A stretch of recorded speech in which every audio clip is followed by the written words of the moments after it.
Hello everyone, welcome to రాగా life. అందరికీ happy republic day. మేము ఈరోజు చాలా క్వాలిటీగా టైం స్పెండ్ చేసాము. అది మీతో షేర్ చేసుకుందాం అనిపించింది. ఫస్ట్ అయితే ఆదిత్య వాళ్ళ స్కూల్కి వెళ్ళాము, తర్వాత వెంకటేశ్వర స్వామి టెంపుల్కి వెళ్ళాము. ఈ టెంపుల్ గురించి అయితే చాలా చెప్పాలి. అలానే ఒక ఎన్జిఓకి అటెండ్ అయ్యాము. ఇక్కడైతే 70 మెంబర్స్ అమ్మాయిలు, అందరూ అమ్మ నాన్న లేని వాళ్ళు అలా ఉన్నారండి. అక్కడికైతే అటెండ్ అయ్యాము.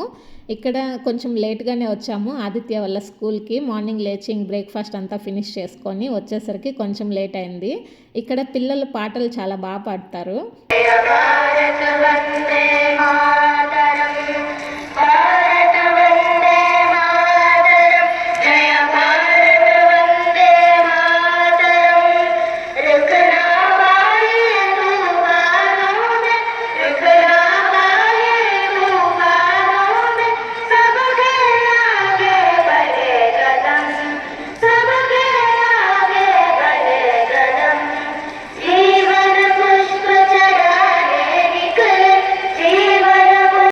చూసారు కదండి ఎంత బాగా పాడారో. ఈ స్కూల్లో ఏ ఈవెంట్ అయినా కూడా ఎంటర్టైన్మెంట్ కోసము అన్నెసెసరీ డ్యాన్స్లు, పర్ఫార్మెన్స్లు అలా ఏమి ఉండవు. ఏదున్నా కూడా డివోషనల్గా నీట్గా చేస్తారు. స్కూల్ ఎన్విరాన్మెంట్ కూడా చాలా బాగుంటుంది. ఇట్లా కొండలు అంతా అసలు ఏం డిస్టర్బెన్స్ ఉండదు. గ్రౌండ్ చాలా పెద్దది, బాగుంది. స్కూల్ అయితే నాకు చాలా బాగా నచ్చింది. ఆదిత్యకి ఇక్కడ సీట్ రావడమే హ్యాపీగా ఉంది. నేను స్కూల్లో చదివేటప్పుడు అయితే మనకి రిపబ్లిక్ డే అనగానే essay writing competition, speech competitions ఎక్కువగా జరిగేవి. ఒక 1 వీక్ ముందు నుంచి తెలిసిన వాళ్ళని అడిగి అవంతా రాసుకోవడము, బుక్స్ అంతా రెఫర్ చేసి రాసుకోవడం అదే సరిపోయేది మాకైతే. ఇప్పటిలాగా మనకి ఇంటర్నెట్ అదంతా అప్పుడు లేదు కాబట్టి చాలా కష్టపడే వాళ్ళము డేటా కోసము. నాకైతే ఎవ్రీ టైం ఫస్ట్ ప్రైజ్ కానీ సెకండ్ ప్రైజ్ కానీ అలా ఖచ్చితంగా వచ్చేది. ఆదిత్య వల్ల స్కూల్ చూసినప్పుడు కూడా నాకు అలా ఓల్డ్ గవర్నమెంట్ స్కూల్స్ అలా చూసినట్లే అనిపిస్తుంది. ఇదైతే స్కూల్ పక్కన రోడ్లోనే పోలీస్ క్వార్టర్స్, భక్తి ఛానళ్ళు అలానే టెంపుల్ ఉన్నాయి. ఆ టెంపుల్కి అయితే వెళ్తున్నాము.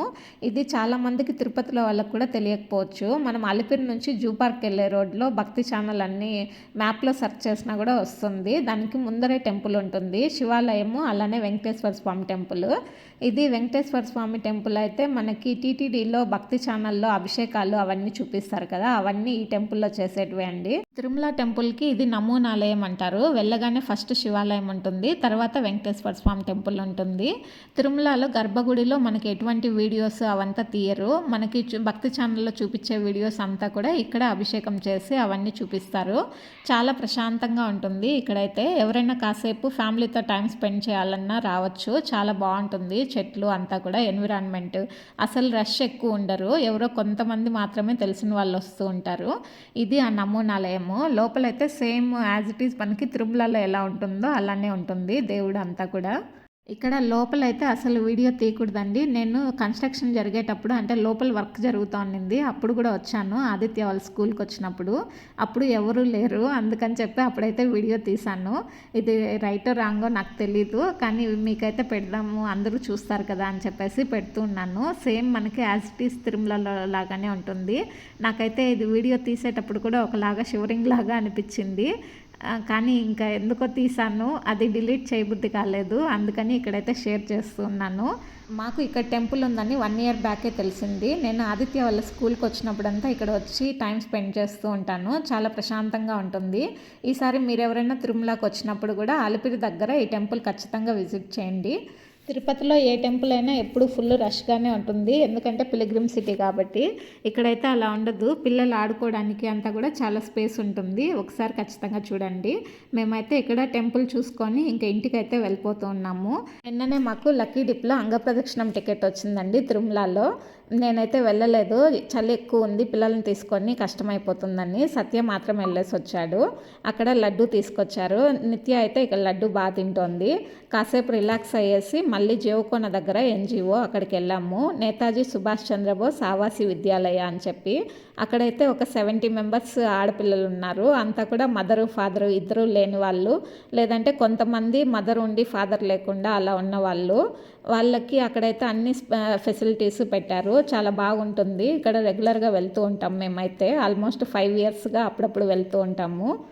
Every year Ramesh Babu sir అని ఉన్నారు, తులసమ్మ చారిటబుల్ ట్రస్ట్ అని అమరరాజాలో సత్యతో పాటు వర్క్ చేస్తారు. ఎప్పటి నుంచో మాకు చాలా ఫ్యామిలీ ఫ్రెండ్స్ లాగా. ఆయన ఎవ్రీ ఇయర్ రిపబ్లిక్ డే రోజు ఇలా ఎక్కడో ఒక చోట ఇలా గెట్ టుగెదర్ అరేంజ్ చేస్తూ ఉంటారు. అంతా అమరరాజా వాళ్ళు అందరూ చాలామంది వస్తారు. ఇదైతే చాలా బాగా జరుగుతుంది ప్రోగ్రాము. మేము లాస్ట్ 2 ఇయర్స్కి అయితే మిస్ అయ్యాము, మళ్ళీ ఈ ఇయర్ అయితే గ్యాదర్ అయ్యాము. ఇక్కడ అందరికీ కూడా వాళ్ళకి అవసరమైనవి బుక్స్, మెడిసిన్స్, ఏదన్నా ఉన్న బట్టలు, చెప్పులు, అట్లా ఏది కావాలంటే అది అన్నీ కూడా అరేంజ్ చేసి వాళ్ళకి డిస్ట్రిబ్యూట్ చేస్తారు. మనం హ్యాపీగా ఉండడంతో పాటు ఎదుటి వారికి మనకి వీలైనంత హెల్ప్ చేయాలి అనేది మాకు ఆ మెంటాలిటీ రావడానికి రమేష్ బాబు సార్ కూడా ఒక రీజన్. వాళ్ళ ఫ్యామిలీ అంతా ఇప్పటికి కూడా జాయింట్ ఫ్యామిలీ, అందరూ కూడా చాలా హెల్పింగ్ నేచర్తో ఉంటారు. ఇలాంటి గ్యాదరింగ్స్కి వచ్చినప్పుడు మనకు కూడా ఆ పాజిటివ్ థాట్స్ అనేది కొంచెం వస్తుంది.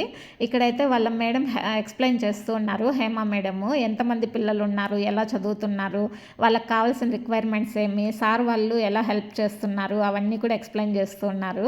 రమేష్ బాబు సార్ అయితే మనము వచ్చినామా హెల్ప్ చేసామా వెళ్ళిపోయామా అని కాదు, అక్కడ వాళ్ళని ఎంటర్టైన్ చేయాలి. వచ్చిన వాళ్ళ దగ్గర డాన్సెస్ చేపించడము, సాంగ్స్ పాడించడము బాగా ఇన్వాల్వ్ చేస్తూ ఉంటారు. ఆదిత్యని అయితే మాట్లాడమని చెప్పారు, ఈసారి అయితే మాట్లాడలేదు తను. నేను నెక్స్ట్ టైంకి ఖచ్చితంగా రెడీ చేస్తాను సార్, ఏదన్నా స్టోరీ చెప్పించడము అలా చెప్పిస్తానని చెప్పాను. సత్య అలాంటి గ్యాదరింగ్స్లో మాట్లాడడానికి అంత ఇంట్రెస్ట్ చూపిడు, కానీ సార్ అయితే వదలలేదు, ఖచ్చితంగా మాట్లాడాల్సిందే అని. సత్య అయితే చాలాసేపే మాట్లాడాడు. నేనైతే ఒకటే చెప్పాను, హ్యాపీగా ఉండండి, ప్రాబ్లమ్స్ ఎన్ని ఉన్నా కూడా అవి వస్తూ ఉంటాయి పోతూ ఉంటాయి అని చెప్పి. సత్య అయితే అక్కడ నుంచి వచ్చిన తర్వాత మళ్ళీ కాళహస్తి టెంపుల్కి వెళ్ళాడు. నేను ఆదిత్య అయితే ఐస్ క్రీమ్ పార్లర్కి వచ్చాము. ఆదిత్య ఐస్ క్రీమ్ తిని ఆల్మోస్ట్ 1 మంత్ పైన అయింది. సరే చాలా రోజులు అయింది కదా అనేసి నేనే తీసుకొచ్చాను. తనేదో మ్యాంగో ఫ్లేవర్ చెప్పాడు, నేను స్ట్రాబెర్రీ ఫ్లేవర్ తింటూ ఉన్నాను. బాస్కిన్ రాబిన్స్కి వచ్చాము. ఇక్కడ తినేసి ఇంకా మళ్ళీ ఇంటికి వెళ్ళిన తర్వాత లంచ్ అయితే ఎక్కువ ఏం ప్రిపేర్ చేయలేదు. ఓన్లీ బ్రౌన్ రైస్, రసము, అలానే పెరుగు, ఇంకా వడియాలు కొంచెము, అవి మాత్రం తినేసాము. ఇంకా కాసేపు ఆడుకుంటూ ఉంటే ఎండ బాగా ఉంది అనిపించింది. ఇంకా ఎండ బాగుందని చెప్పి నేను కుంకుడుకాయలు అవన్నీ కొంచెము ఎండకు పెట్టాల్సినవి ఉన్నాయి, అవన్నీ కూడా ఎండకు పెడదామని చెప్పేసి రెడీ చేసుకుంటూ ఉన్నాను. ఈ మధ్య ఎండ ఉండట్లేదు కాబట్టి ఎప్పుడు ఎండ వస్తుందా అని చూసుకొని ఉన్నాను. ఇదైతే హెర్బల్ హెయిర్ వాష్ పౌడర్కి కుంకుడుకాయ, చీకాయ అవన్నీ తెచ్చి పెట్టాను. అంతా ఒక 40 kgs దాకా రెడీ చేస్తూ ఉన్నాను. ఈ వీడియో ఎలా అనిపించిందో తప్పకుండా కమెంట్ చేయండి. కొత్తగా ఛానల్ చూస్తున్న వాళ్ళు సబ్స్క్రైబ్ చేసుకోండి. Thank you so much.